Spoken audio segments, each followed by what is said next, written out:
اشہد ان لا الہ الا اللہ۔ بسم اللہ الرحمن الرحیم۔ پہلا سوال ہے جی، تھوڑا سا حیا کے خلاف ہے، لیکن یہ چونکہ اس میں بہت زیادہ ابتلا ہے آج کل،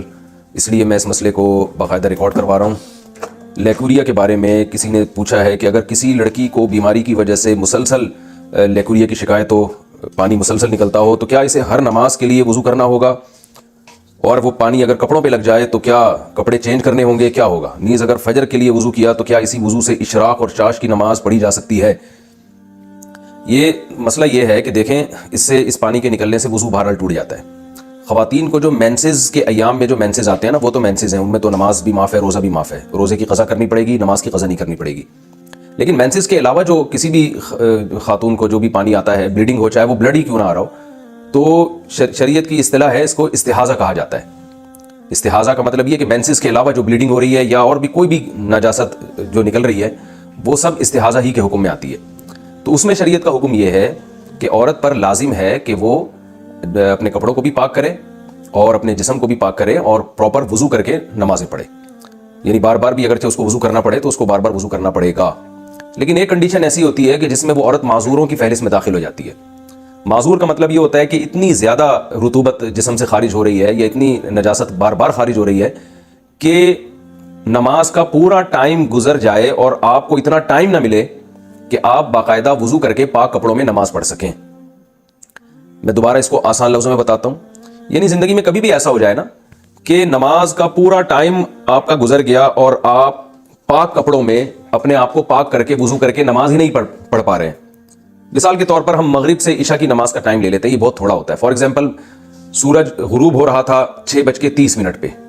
اور عشاء کا وقت داخل ہو رہا ہے 7:30 پہ، تو 1 گھنٹے کا ٹائم آپ کے پاس ہے۔ ایک مثال دے رہا ہوں میں سمجھانے کے لیے۔ اب کسی خاتون نے 6:30 بجے وضو کرنے کے لیے مغرب کی نماز کا یعنی ارادہ کیا اور وضو کرنے کے لیے وہ گئیں۔ اب انہوں نے دیکھا کہ بھائی میں وضو کر کے مصلی تک پہنچتی ہوں اور مجھے یہ پانی آنا شروع ہو جاتا ہے، یعنی میرے کپڑے ناپاک ہو جاتے ہیں کیونکہ اس پانی کے نکلنے سے وضو ٹوٹ جائے گا۔ تو انہوں نے دیکھا کہ بھائی میں جیسے ہی مصلی تک پہنچتی ہوں، نماز پڑھتی ہوں، یا تو نماز سے پہلے یا نماز کے دوران، یعنی سلام پھیرنے سے پہلے ہی جو ہے وہ وضو ٹوٹ جاتا ہے۔ تو وہ دوبارہ وضو کریں، پھر نماز کے لیے جائیں تو دیکھا پھر جو ہے نا اس طرح وضو ٹوٹ رہا ہے۔ تو 1 گھنٹے کے دوران ان کو ایک دفعہ بھی ایسا ٹائم نہیں ملا کہ جس میں پراپر پاک کپڑوں کے ساتھ وہ وضو کر کے نماز پڑھیں، پورے 3 فرض ادا کریں، اس میں سنتیں نہ ملائیں، 3 فرض ادا کریں، اور ان 3 فرض میں ایک دفعہ بھی ان کا وضو نہیں ٹوٹ رہا، یعنی ہر دفعہ وضو ٹوٹ رہا ہے، تو یہ اس کی علامت ہے کہ بھائی وہ نماز کا ایک ٹائم بھی، یعنی نماز کا پورا ٹائم ان پہ گزر گیا اس حال میں کہ ان کے لیے پاک ہو کر وضو کرنا پاسبل ہی نہیں رہا ہے۔ تو شریعت ایسی خاتون کو حکم دیتی ہے کہ یہ معذور میں داخل ہے۔ تو ایک ٹائم بھی نماز کا اگر اس حالت میں گزر گیا، جیسے مغرب کا ٹائم بہت تھوڑا ہوتا ہے، کسی نے تجربہ کر کے دیکھا بھائی 6:30 سے لے کر 7:30 تک 1 گھنٹے کا ٹائم ہے نماز کا، اس میں نماز قضا ہو جائے گی، تو اس پورے ٹائم میں کسی خاتون کو یہ اندازہ ہو گیا، یہ یعنی اندازہ لگانے کے لیے یاد رکھیں یہ ضروری نہیں ہے کہ پریکٹیکل کریں بھی، وہ یعنی بار بار جائیں وضو کریں، ایسا کر لیں کہ ایک دفعہ وضو کر کے پوری نماز پڑھ کے دیکھیں کہ اس میں ٹائم کتنا لگتا ہے، تو اس ٹائم سے ان کو اندازہ ہو جائے گا کہ اس ٹائم کے اندر دوبارہ میرا وضو ٹوٹ رہا ہے کہ نہیں ٹوٹ رہا۔ تو اگر دوبارہ اسی ٹائم کے اندر وضو ٹوٹ رہا ہے تو یہ اس کی علامت ہوگی کہ بھئی آپ پورا ٹائم بھی پاک ہو کے نماز نہیں پڑھ سکتی، لہٰذا ایسی کنڈیشن میں آپ شریعت میں معذوروں کی فہرست میں داخل ہو جائیں گی۔ تو آپ پر پھر یہ شریعت یہ حکم دیتی ہے کہ جب ایک دفعہ بھی ایسا ہو جائے تو آپ ایسی خاتون کے لیے پورے ٹائم کے لیے 1 دفعہ وضو کافی ہے، وہ 1 دفعہ وضو کریں، اسی سے فرائض بھی پڑھیں، سنتیں بھی پڑھیں، نوافل بھی پڑھیں۔ جب وہ ٹائم گزر جائے گا تو اگلی نماز کے لیے ان کو دوبارہ وضو کرنا پڑے گا،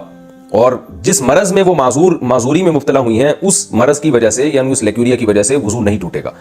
تو یہ مسئلہ ہے معذور کا۔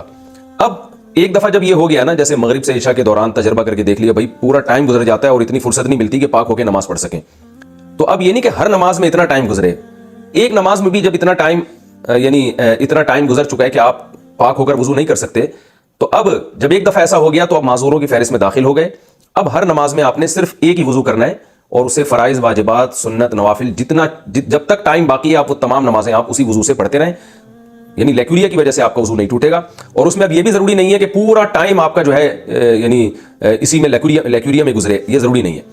بلکہ پورے ٹائم میں ایک دفعہ بھی اگر بلیڈنگ ہو گئی یا پورے ٹائم میں ایک دفعہ بھی اگر نجاست اس یعنی خارج ہو گئی، وہی والی نجاست جس میں بیماری ہے، یعنی یہ نہیں کہ اگر کسی پیشاب کر لیا یا کوئی اور طرح سے اگر وضو ٹوٹ گیا پھر تو ٹوٹ جائے گا وضو،